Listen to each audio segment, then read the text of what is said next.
Could it be that improving our metabolism holds the key to better mental health? What if metabolic health is the missing link in the way we treat serious mental disorders? I'm really excited to be joined today by Dr. Shebani Sethi.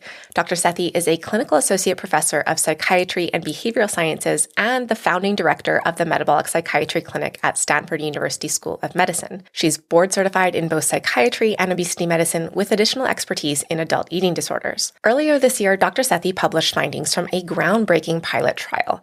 The study explored a 4-month ketogenic diet intervention for individuals diagnosed with bipolar disorder or schizophrenia who also had metabolic issues like insulin resistance or impaired glucose tolerance.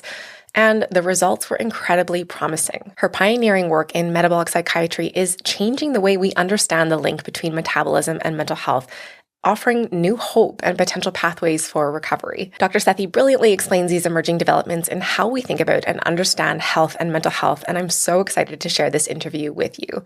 I've also included various links in the description to dive deeper into and learn more about Dr. Sethi's work after listening to this conversation. So I'm so excited to be joined today by Dr. Sethi. Dr. Sethi, thank you so much for coming onto our channel. I'm delighted to be here, Lauren. Thank you for having me. Yeah, so metabolic psychiatry is really quickly gaining steam, and it's pretty cool actually that I think you are the one who coined the term metabolic psychiatry, if I'm correct on that. And I know that you are board certified in both psychiatry and obesity medicine, and I'm wondering if you can maybe start off by sharing how your knowledge in both of these areas contributed to coming to a place of making the connection between brain health and metabolism. Yeah, great question. So this goes back for, many years ago when I was doing my training and when I was in medical school. We don't typically have a lot of nutrition training or metabolism focused education. So I was fortunate enough to have a mentor during medical school, which is pretty early in the medical training trajectory, usually, to have exposure to that. So I ended up getting extra training in this, and I found it to be very helpful. What I saw was that there were a lot of patients in an obesity clinic that I was doing a rotation in that also had psychiatric conditions. And I noticed that when I was in a primary care doctor's office, there were a lot of folks with psychiatric conditions that had metabolic issues that would come, whether it was prediabetes or diabetes, and they weren't necessarily getting the psychiatric care in a primary care doctor's office. It was being referred to the psychiatrist or a mental health professional. Whereas in the obesity clinic or in the mental health or psychiatry clinic, they were being referred out to, someone else that can do metabolic medicine. And it's not very common that that's something that you can get access to care-wise. So I saw this gap in care. We tend to silo ourselves in medicine with, organ systems and different fields, but there's a lot of connection between metabolism and mental health and the brain and the rest of the body. So it's all connected. And I realized over time that this is an area that I wanted to explore further very early. So that's how I started off with then seeing patients that had issues in both conditions, whether it was a psychiatric condition or a metabolic condition. And so I then specialized in psychiatry as well as obesity medicine because I felt that I really just wanted the extra expertise and extra knowledge in nutrition and metabolism and obesity care. And that's why I ended up doing what I'm doing now. But I will add that actually the dean of our School of Medicine at Stanford did say to the medical students during graduation that the best discoveries are actually made between those lines of different fields and that cross-disciplinary approach. Yeah. And I think he's absolutely right. And what I have been seeing is that when we use metabolic interventions and when we think about metabolism and how that applies to mental health conditions, especially serious mental illness like schizophrenia, bipolar, and major depressive disorder, there's a whole world of other tools at our disposal that we're not using. And that's why I focused on this, because I saw a lot of really great results with the patients since my medical school training days. I mean, yeah, I think that's really hitting the nail on the head that our medical system and especially mental health is very siloed at the moment. And it doesn't totally make sense that we're only looking at mental health symptoms separate from the rest of the body's functioning. And so perhaps that is one of the gaps that incorporating metabolic psychiatry is addressing from traditional psychiatry. But what other gaps in terms of how we approach traditional psychiatry do you feel that metabolic psychiatry addresses?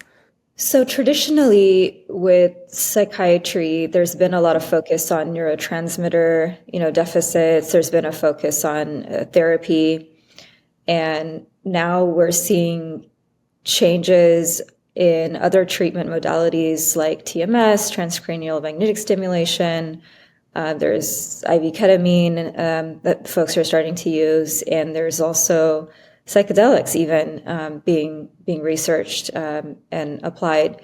So there are alternative mechanisms that people are exploring and researchers and clinicians are exploring. What I would say metabolism-based care is doing is it's focused on kind of this base of the pyramid of how we even create energy. When we think about metabolism, we're thinking about, well, how are we breaking down our macronutrients, our fats, our carbohydrates, our proteins, and creating energy. So our brain runs on energy. Our body runs on energy. We need energy to survive. And some people can use energy efficiently and have no problems, and some people lack energy. And in serious mental illness, we're seeing a lot of data that shows that there's a problem in the brain with bioenergetic function. So whether that's mitochondrial dysfunction, whether that's neuroinflammation, whether that's plasticity issues, whether that's structure or function of the brain, there are deficits that we can start thinking about how to target those deficits once we understand better what those deficits are. Those deficits also include insulin and glucose handling in the brain. That means the brain, something called cerebral glucose hypometabolism is a very common concept in several neurological conditions where the brain cannot process and use glucose, which is our primary energy substrate for the brain, to create ATP, to create that energy. Our brain cannot efficiently use it. We have the machinery and we have the tools to break down the glucose and create the energy with certain processes, but those processes can be altered in serious mental illness. Those processes can not flow as correctly or be as efficient. For example, there can be enzyme deficiencies. There can be problems with even handling that glucose. So that's why I mentioned that term cerebral glucose hypometabolism, because it's an issue. Even if you have all this glucose around you, you can't use it and you can't process it, so you can't create the energy. And so being able to circumvent those deficits is a way to treat patients. And that's what we are doing. That's what our research is focused on. Those are the tools that we are trying to use to improve patient outcomes in schizophrenia and bipolar and major depressive disorder. And so is that primarily through switching the fuel source to ketones through things like the ketogenic diet? Or are there other ways to improve that functioning and how people can create energy from glucose potentially? I get this question a lot, and I want to be really clear that metabolic psychiatry is not just a ketogenic diet. Metabolic psychiatry is metabolism-based interventions to improve psychiatric outcomes. So any intervention that's going to affect those pathways, metabolic pathways that have abnormalities, are going to be the interventions that we're studying and evaluating to improve patient outcomes. So a ketogenic diet is one tool. It's one very effective tool. It has been for a century now. There's been a lot of data supporting epilepsy treatment and improvement in symptoms for epilepsy. So that is reducing seizures. And we have studied ketogenic diet in serious mental illness. And we did a pilot study at Stanford, which came out earlier this year, and showed promising results for patient outcomes. But to get back to your question about, before I dive further into ketogenic diet, there are other tools for metabolic psychiatry, which include for metabolism-based interventions, which would include whether they're medications, metabolic medications. For example, metformin has been shown to help with improvement of treatment efficacy, even with the medications that we use to treat bipolar illness, especially with treatment-resistant bipolar depression. It's been shown to improve outcomes, patient outcomes in that population. So, what are these mechanisms? For example, with metformin and others, there's a lot of conversation around, well, if it can reduce inflammation, or it's improving insulin resistance, or it's improving blood-brain barrier leakage even, which is helping with treatment efficacy. There are other groups of therapeutics, such as GLP-1 agonists. Now, there's always pros and cons with using certain medications, so we have to keep that in mind. I know GLP-1s are a hot topic, but it's also being studied for psychiatric outcomes specifically, whether it's alcohol use disorder, or whether it's binge eating, or whether it's OCD even. So there are trials underway that are looking at that. There are also the glitazone family of drugs, which has traditionally been used for diabetes, is also another area of exploration for how this applies to major depressive disorder or bipolar illness. So I'm giving you an idea of different tools, but there are many other tools. I won't go into all the details, but to give your audience an idea that the ketogenic diet is one very wonderful tool that we have, but there are also other tools that involve medication. And, there has been nutrition and lifestyle in psychiatry also that's been explored for at least 2 decades now. Yeah, and I appreciate that clarification, because I think that, what we've been sharing on this channel, people do get a little bit hung up on feeling like opposed, or feelings about the keto diet as being proposed as this cure for mental illness, but that's kind of missing the point.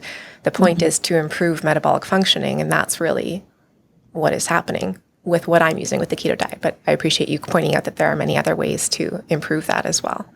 Yeah, and that is, to your point, that's a very important point. It's the ketogenic diet is sometimes just known as this fad diet, for weight loss and obesity. It's very effective for weight loss and obesity, but in insulin resistance, but it's been this medical treatment for epilepsy, and it's being used in, multiple conditions that we really need to think about it as a treatment and not necessarily a fad diet. So that's one point. And also that my vision for metabolic psychiatry was more than just one tool. Yeah. So you mentioned briefly the pilot trial that you led and published the results of earlier this year. So that was really, really exciting in the field of metabolic psychiatry to see kind of promising results come from that. And so I'm wondering if you can tell us more about this clinical trial. Yeah, so this was a pilot study at Stanford, which looked at the ketogenic diet in schizophrenia and bipolar disorder specifically. It was a open label, kind of one arm proof of concept study of 24 individuals, and they underwent the ketogenic diet for 4 months. We took anyone that had any kind of metabolic issue that was detectable prior to coming in. We wanted to answer the question of, well, is there a signal of, while folks are on psychotropic medications that may have metabolic side effects, is that going to improve also with this intervention? But at the same time, looking at what are the psychiatric outcomes that we can see from it. And what we found over the course for the 4 months and observed is that there were medication changes. We didn't influence the medication changes. That was being done by their psychiatrist. About 30% had a decrease in medications. Now, there was some amount that also had an increase in medications, so we have to keep that in mind as well. I'm not necessarily saying that on a ketogenic diet you will be guaranteed to go down on your psychiatric medications. It should definitely be monitored by a physician or someone that has an expertise in a ketogenic diet. But we did see a weight loss, metabolic outcomes on average between 10 and 13% in 4 months. That's pretty significant with no, weight loss drug or anything else. So we looked at that. We looked at visceral fat reduction. About 36% visceral fat was reduced. We saw a triglyceride reduction, a lot of improvement in different metabolic outcomes. Because we did want to look at body composition. We wanted to look at muscle mass, obviously the visceral fat, which we consider inflammatory. So that's why I'm mentioning that. We also saw a reduction in inflammatory markers. Now, if we look at psychiatric outcomes, 79% of individuals had at least a 1-point improvement on their clinical global impression score. So clinical global impression score is a standardized assessment that's done typically with bipolar disorder or schizophrenia. The CGI assessments were done by another psychiatrist on study staff, and then we averaged it with their outpatient psychiatrist for the numbers to be as accurate as possible. And I would say that these results were encouraging. The psychiatric outcomes as well as the metabolic outcomes were quite encouraging. And it also informs the design of future trials. So there are other trials that are ongoing, about 9 trials that are underway across the world, really in different diagnoses. And we are actually designing, and we've planned and submitted to the IRB now at Stanford to do a randomized control trial, which is adequately powered. So this would be the next step from the pilot trial that we did. And this is looking at transdiagnostically a ketogenic diet in schizophrenia, in bipolar, and major depressive disorder. So looking at all 3 conditions, in addition to looking at deep omic profiling of them. So epigenetic data and proteomic and metabolomic data. So this is really just zooming in at a cellular level and looking at the protein expressions, looking at the difference between that, control versus intervention. Yeah. So this is an exciting trial for us. We're still raising money, so we welcome any collaboration with others. But we're looking forward to it because it's a randomized control trial and also adequately powered, which means that there's enough sample size to make, good conclusions for our field as to whether or not this is a intervention that is working and is significantly different than not having that intervention. Yeah, I mean, amazing.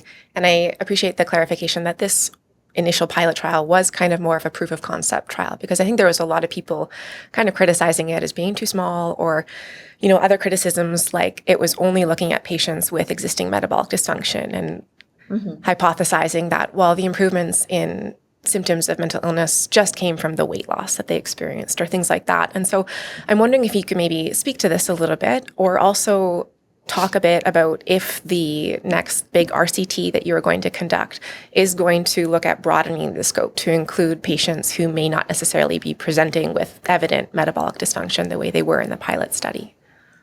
Yeah, so there are a couple questions there. They're all great questions. And for a proof of concept study, you don't want too many patients in that, because one, you can basically waste a lot of money on something that isn't a good research question.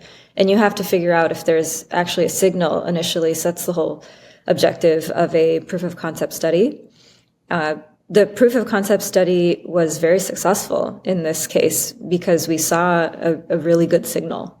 And you can't really fake a signal of 10 to 13% weight loss or a visceral fat reduction or an inflammatory marker going down.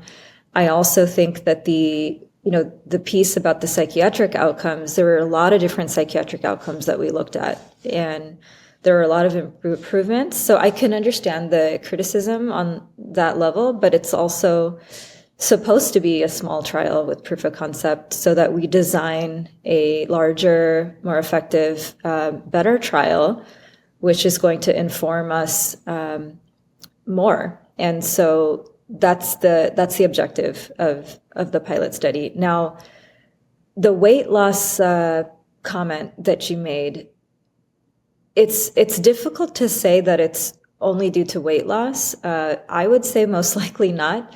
We actually know from research that weight loss is not the reason for better mental health in, for example, patients with bariatric surgery that undergo weight loss, who have psychiatric conditions or eating disorders, for example, 2 years later they still struggle with the mental health symptoms. So it's not a solution. It's not the solution. And the other pieces need to be addressed. So this trial, this proof of concept trial, was also for looking at the psychiatric outcomes. Mechanistically, there are other trials looking at, well, what is a ketogenic diet doing specifically in the brain? And how is it improving cognition and so forth? So there are a lot of mechanistic trials looking at this. It's not just weight loss. And for this next trial that we've planned and designed, we're taking all comers. So it's not that they have to have a detectable metabolic dysfunction.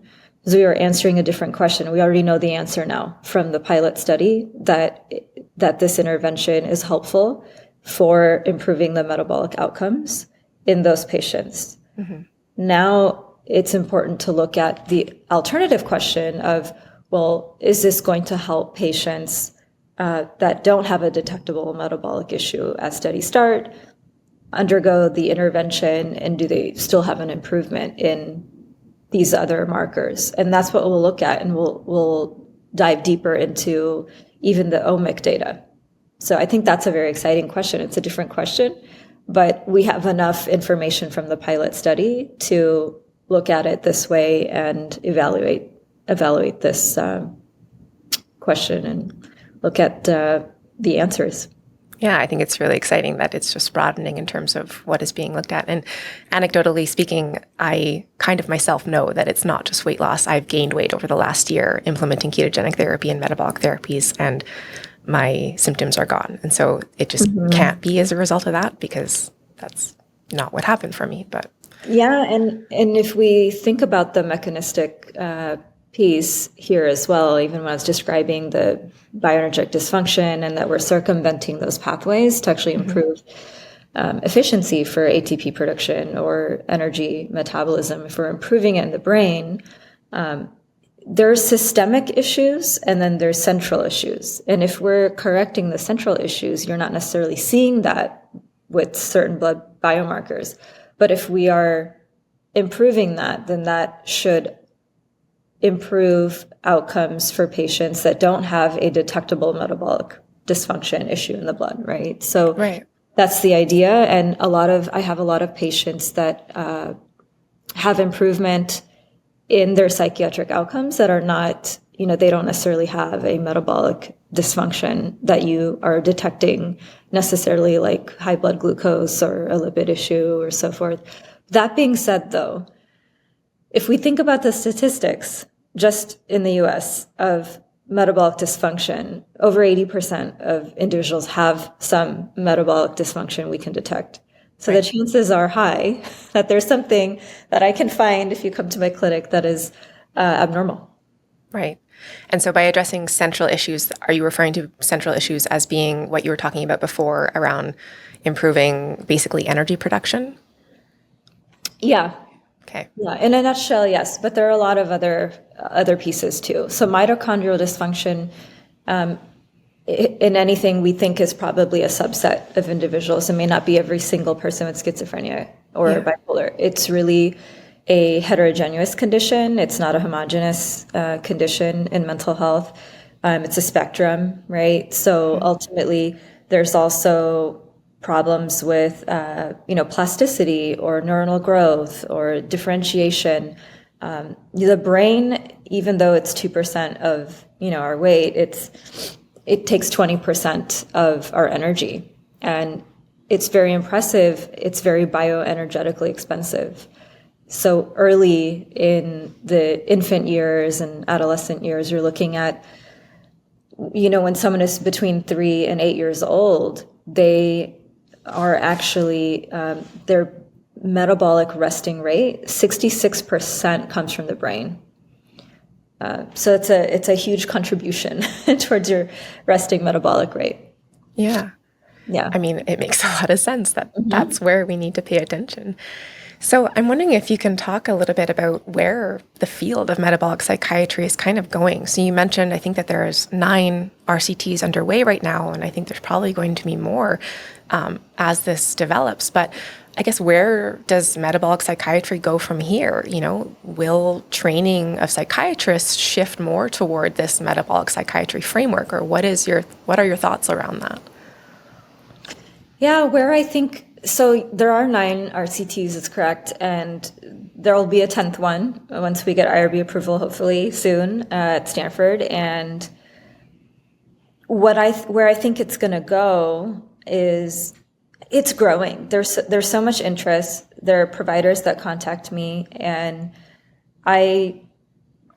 it's a community effort, really. It takes a village for this, and I'm so delighted that there are 9 RCTs out there. I'm so delighted that people are studying this in different ways, and we get different answers based on the study because it's all designed very differently and mechanistically.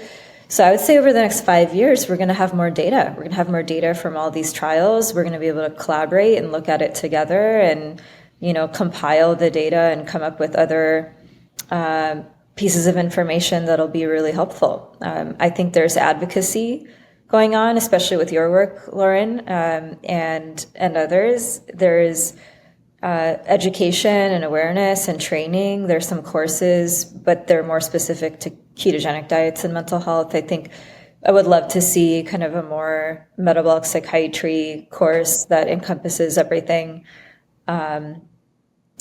I think that,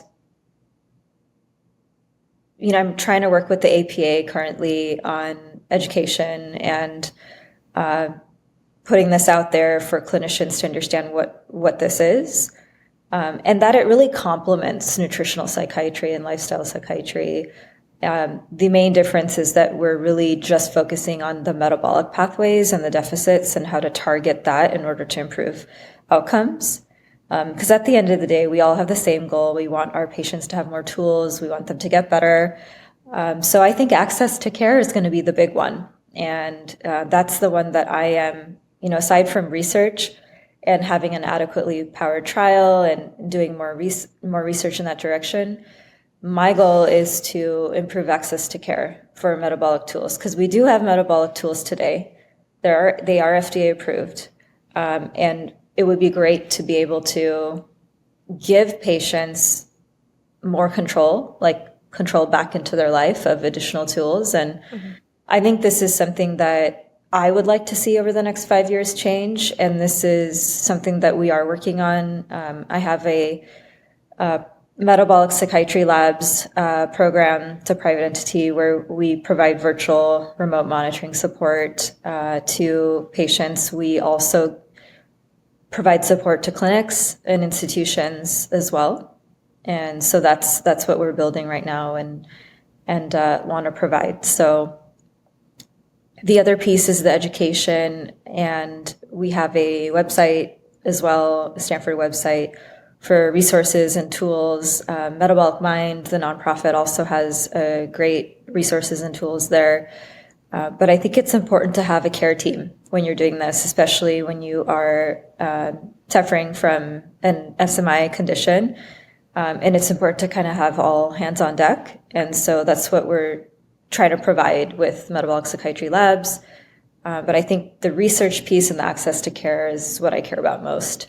Those are the two pieces that I think that I can contribute more towards. There's a paper that we just came out with, I'm happy to send to you, that's on the definition of metabolic psychiatry and some of those things I was describing of different tools, but also what are the deficits in mental illness.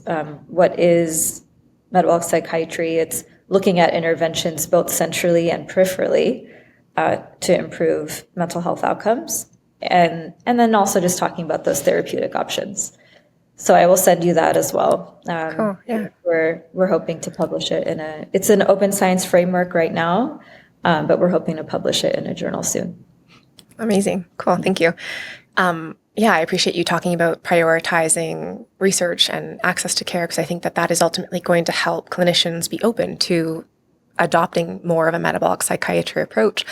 I think that's something that I'm hearing from a lot of patients, is that there's not a lot of receptivity or openness or really knowledge from their care teams about using metabolic interventions. And it's really this case right now where patients who are interested in this are really needing to kind of self-advocate for that. And it is almost feeling like it's needing to be a bit more of a patient-led movement. But yeah, I appreciate you working toward building up resources that will support clinicians who may be hearing this from patients and want more solid evidence or guides for how to implement it. But something that I was kind of wondering about is, our current paradigm for treating mental illness is really centered around psychiatric medication. And that's really the go-to at the moment. And we know that there are a lot of metabolic side effects to a lot of these psychiatric medications. And so as we're trying to kind of move it more into this sphere of looking at metabolism as it pertains to psychiatric symptoms, how do you envision integrating metabolic therapies into existing treatment protocols? And is that kind of counterintuitive, or how do those kind of go together, or could they go together? Oh, I love this question. So that's exactly what I'm working on, because so that's what I do. It's very nuanced. Because when you start any kind of metabolic intervention, you have to also think about the other medications the patient's on. You have to think about how that might change over time. You have to measure the right things. You have to monitor them, and that's what our program is focused on. So all these protocols that you're talking about, those are the things that we've developed over the years that. It's just a lot of clinical experience of how to make those changes, and taking into consideration the metabolic side effects of the medications are extremely important. And it's also, while it may be harming in some way with side effects, it's also helping potentially in the, central nervous system. For example, we know that lithium is a drug that's used for bipolar illness, and it also helps with improving the structure and function of the brain because it increases neuronal capacity in the brain and the connections as well, which ketogenic diet does as well. So if we think about that synergistic effect, that's wonderful, right? But lithium has been reported to have some weight gain side effects. It really depends on the patient as well. So I'm not saying that's across the board, but some of these things are things that we have to consider. It can have effects on thyroid, and those are monitored by the physician as well. So these are the things that are important to consider when you are undergoing any intervention, because we want to make sure that, one, it's safe, and two, that the metabolic side effects are also addressed. And that's the wonderful part of these interventions, is that for vast majority, these metabolic side effects with the medications are addressed. So I see this as a synergistic opportunity for us to have both tools together. You just have to know how to do it together. And that's why I think the training becomes important of how to do that. Yeah. Mm-hmm. Yeah. So you had mentioned some other types of medications that can serve to improve metabolic functioning, things like GLP-1 agonists, which for anyone watching who doesn't know what that is, that's drugs like Ozempic or even metformin or various things. But there's a particular amount of buzz right now around these GLP-1 agonists. And so, you said that they do have an effect on metabolic functioning, but could you maybe talk a bit about this in comparison to a intervention such as ketogenic therapy? How do they differ?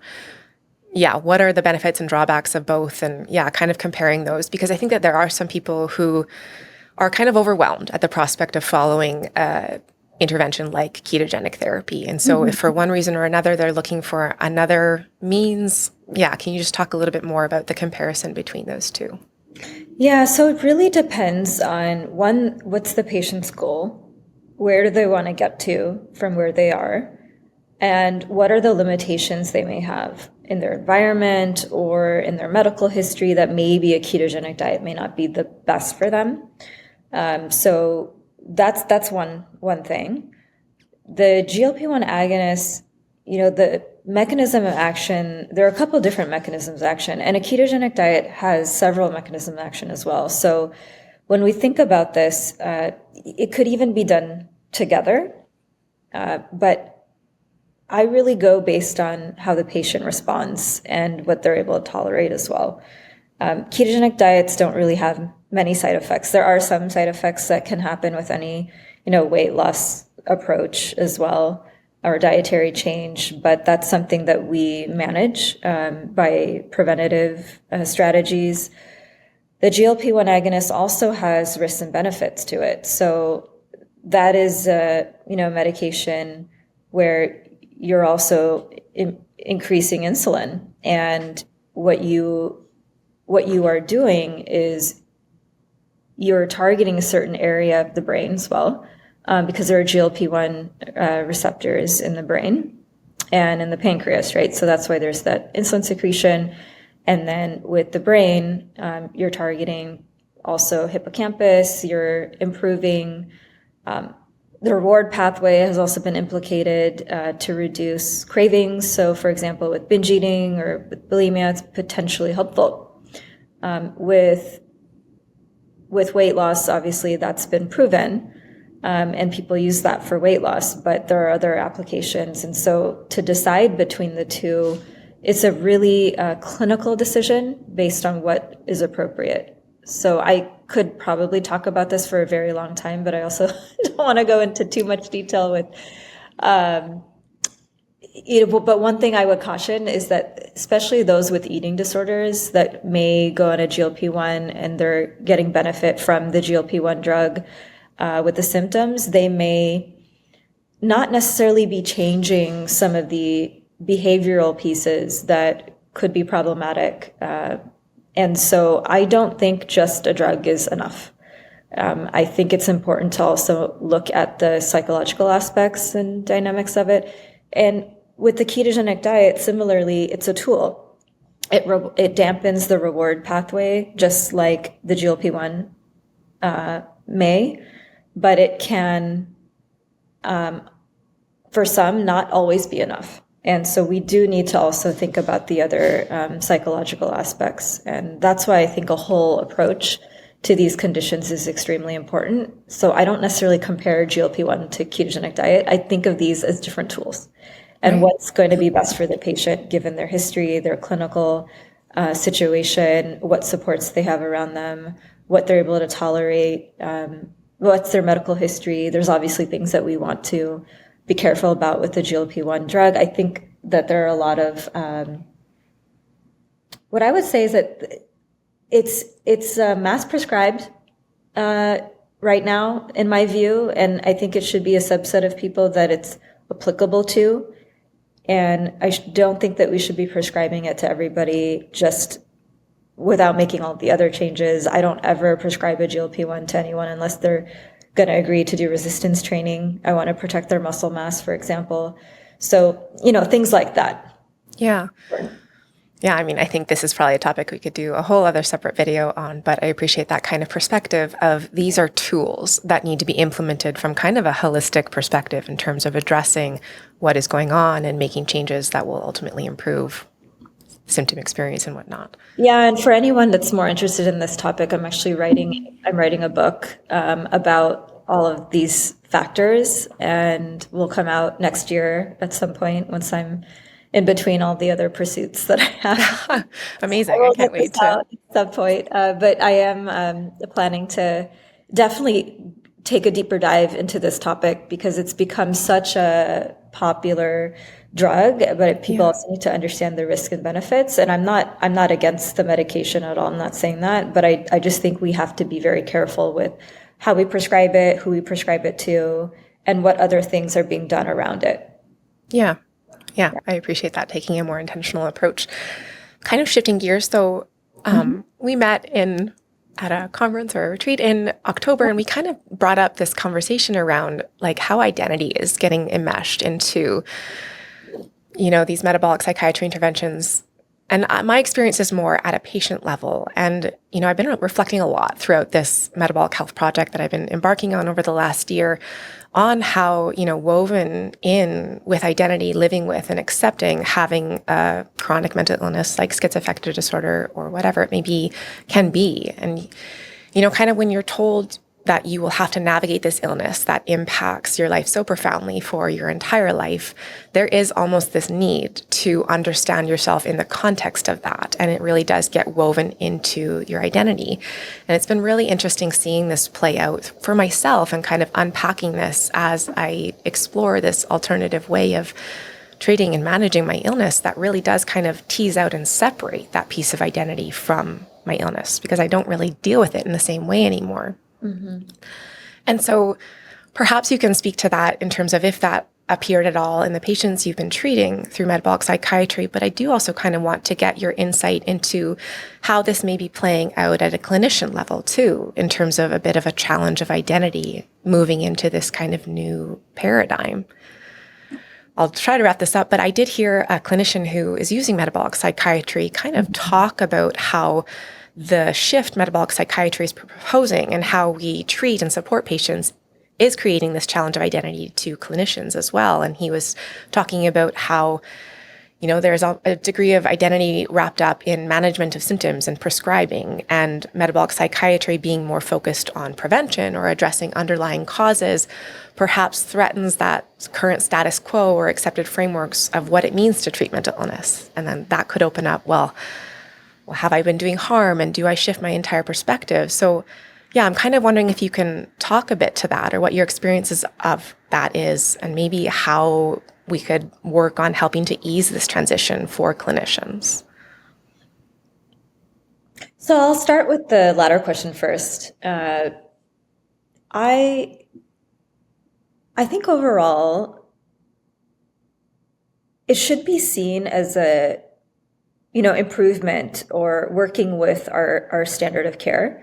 Our standard of care is based on evidence. It's evidence-based research and clinical care, and they are tools that are available today after, decades and decades of research, and that's what we have today. And yeah, there has been an emphasis on pharmaceuticals and medications, but that's true for every field in medicine. And what we're doing here is we're looking at medications and nutritional and non-pharmacologics, right, as metabolic interventions to improve outcomes. And so I see it as more of an integration into what we're doing today rather than a complete opposite role, because it's just another mechanism of action that we're targeting. So we're targeting different areas, but we're targeting things that we may not have been targeting before. And I see that as an improvement and progress. And it's been still a lot of research from the past has focused on metabolism too. It's just that we have maybe lost that for some time and we're coming back to it. And I think the identity piece that a psychiatrist can think about is that this is just kind of a re-emerging field or a revalidation of things that were found in the past and that we're just learning more about with the current technology. Our technology is advancing and developing to the point where now we can do more work in this area. Having medications on board is still life-saving. It's still helpful for our patients. And it's not that we need to reject them. It's just that these are different tools. So again, that's how I think about it, is that we have different tools in the toolbox and you have to understand when to use what. And I think the identity piece of being a metabolic psychiatrist, or myself as an obesity medicine physician and a psychiatrist, is a true identity for me. And it's just something that I feel matches my values and what I'm passionate about. And at the end of the day, we all want to do something that we love and is meaningful to us, and that we want to make a difference. And we want to do that while, supporting our family, or, working in this environment in 2024, right? So we want to do something that is meaningful to us. And for me, this is meaningful for me. Research and improving access to care for these patients is what I feel is important. And in order to do that, I needed to have the expertise in both these areas, that cross-disciplinary approach. And if we look at research of meta-analyses from 2023 on metabolic integration or monitoring for psychiatrists, the barriers for that have been, one, education, access to care as well, resources and time constraints. Those are the ones that are listed for psychiatrists as being an issue for even just monitoring the metabolic pieces. Mm-hmm. Most psychiatrists know that metabolic markers should be monitored. It's the extent of which markers that are being tested and what to do about it. So those are all additional things that they are barriers. And so my thought is that, well, why not provide support to those clinicians or clinics or institutions in a very evidence-based, thorough way, based on years of research that we've done or years of clinical experience of focusing on this, because we know that's a barrier and we know they don't have time necessarily to address all of those pieces. Mm-hmm. So I see it as an opportunity to improve health outcomes in this day and age. Yeah. And I think it's really helpful to identify what those barriers are, like at a systemic level within the healthcare system, and why it may be hard to incorporate these things and work on addressing that. But I also really like what you mentioned about how moving to incorporate a metabolic psychiatry approach doesn't need to mean that you're throwing out everything you've learned and operated within for the majority of your career. It can just be viewed as an additional tool in the toolbox in terms of how you can support and improve the health of patients. And I think that that's kind of a nice way to, ease, I guess, that perhaps threat to identity that I was talking about, or that I've heard other clinicians talk about. Yeah, and to get to your other question about the patients and their identity, I think from what I've seen, it is a part of their identity. It's not something that is, cast aside as like, oh, this is just my illness. Mm-hmm. It does become part of your day-to-day and management, just like any chronic illness. It becomes part of your daily life, and even some of the behaviors or emotions that may come up as part of the illness is also part of the day-to-day life. And I've known so many really intelligent individuals with bipolar illness that, their IQ is much greater than the general population. And there's a part of it that's, it's also because of their condition, and their personality is also formed a little bit from that. And the reason I'm saying that is because I'm actually thinking of a professor who passed away, who I was very dear to and close to, who influenced a lot of my research career in the very early days. And he had bipolar illness. And he had so much energy. He had thousands of students and mentored so many individuals. And at his funeral, there were so many people that showed up. And we all felt his personality was this brilliant guy with so many ideas, with a lot of energy, and that's how we thought of him. And a lot of folks didn't necessarily know that he had that illness.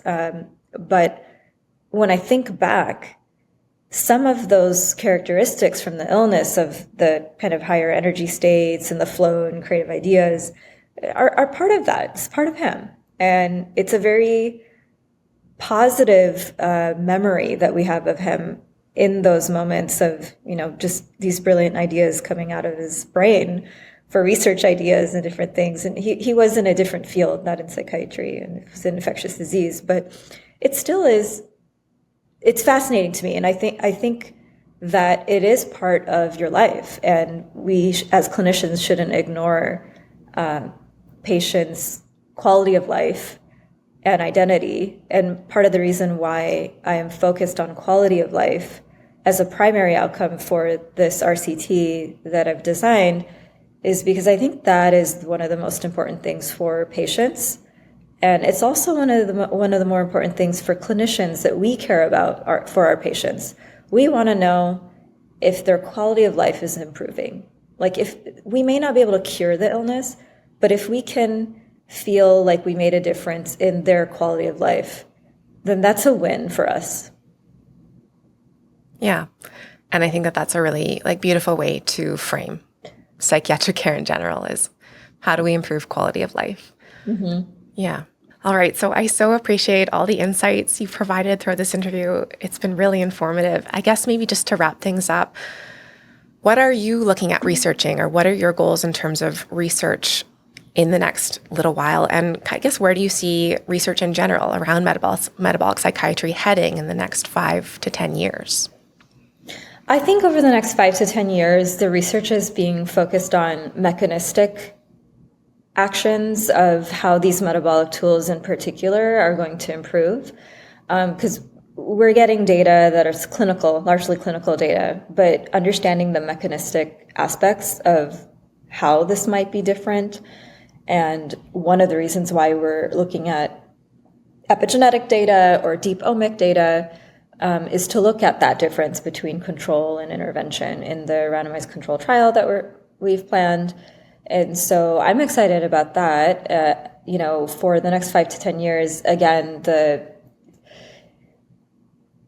access to care is huge. And I think the research piece of, well, why does this metabolic intervention work for this individual and not for the other individual, and try to understand the differences. We need big data for that, to try to understand that. And so I'm hoping for a future where we will be able to do that. And hopefully we can do that at Metabolic Psychiatry Labs. That's the goal, that we would like to look at all the data sets and metabolic markers and how that basically is correlated to psychiatric outcome.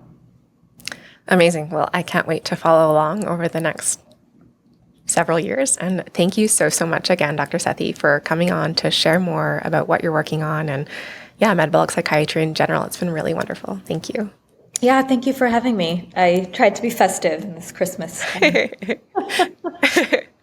All right. Well, thank you so much. Take care. You too. Bye-bye.